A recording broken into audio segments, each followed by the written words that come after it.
I just bought this rooftop platform from Yakima for my Forester Wilderness, but how did I decide on this rack specifically? Buying a roof rack might seem easy at first, but the further you go down the rabbit hole, the more complicated it's going to get. So let's go over 3 questions that you need to ask yourself when buying your roof rack while we install mine. The first question you really want to ask yourself is, what do you want to use your roof for? There's a whole lot of different purposes for your roof. I know in my case, I want to use the roof for, and not just on the Wilderness, but both of my Subarus, I want to use it for support, for the essentials. Things like recovery gear, tools, my traction boards, water, fuel, that sort of thing. That's what I want to use my roof rack for. That's honestly one of the first mistakes people can make when buying a roof rack. They can get pretty expensive if you want a good quality one, so you kind of want to buy the right one the first time. The second question that you want to be asking yourself is, what is the load rating of not just your vehicle, but pretty much everything you're going to buy? But it starts with your vehicle.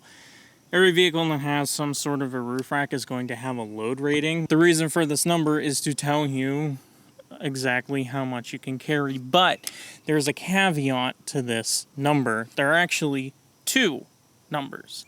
The first rating is for static, which means when the car is not moving, that's your static load rating, and then your dynamic load rating is when the car is moving. So, in the case of our Forester Wilderness here, the static weight or carrying capacity or load rating is 800 pounds, which is a lot. The dynamic load rating, though, is 220 pounds, so that decreases a lot. The dynamic load rating is the number that you should be considering when you're shopping around for all your stuff. Weights for products are pretty much everywhere, so it's not really hard to find.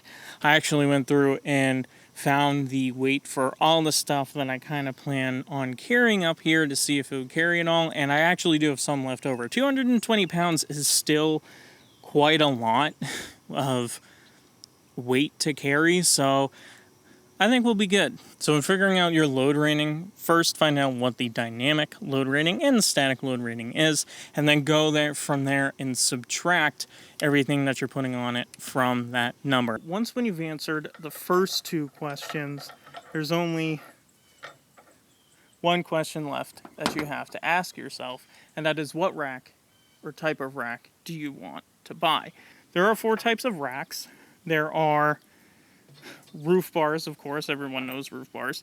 There are roof boxes, which you've probably seen those too. Roof baskets, and, like mine, platform racks.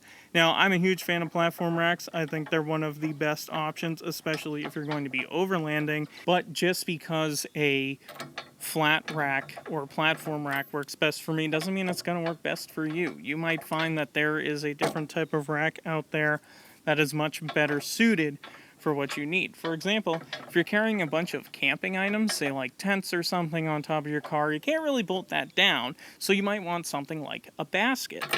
If you're carrying stuff up on your roof that can't be exposed to the elements, you may want a roof box. It really all depends upon what you're going to carry up on your roof. Now, let's say that for the items you want to put up on your roof, one type of rack isn't going to work. Fortunately, they make half racks. So they, instead of taking up the whole width of the roof, they only take up half, so they have skinnier boxes and skinnier baskets.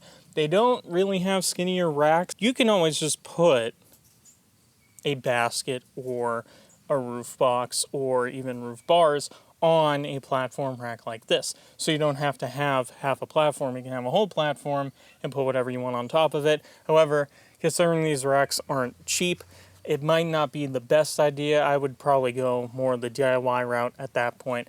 But all of these racks you can find on Facebook Marketplace and Craigslist and places like that. So you can find a really good deal. Look out for deals and, peruse the used market, because even though it might be off-putting to some, sometimes getting used stuff really isn't that bad at all.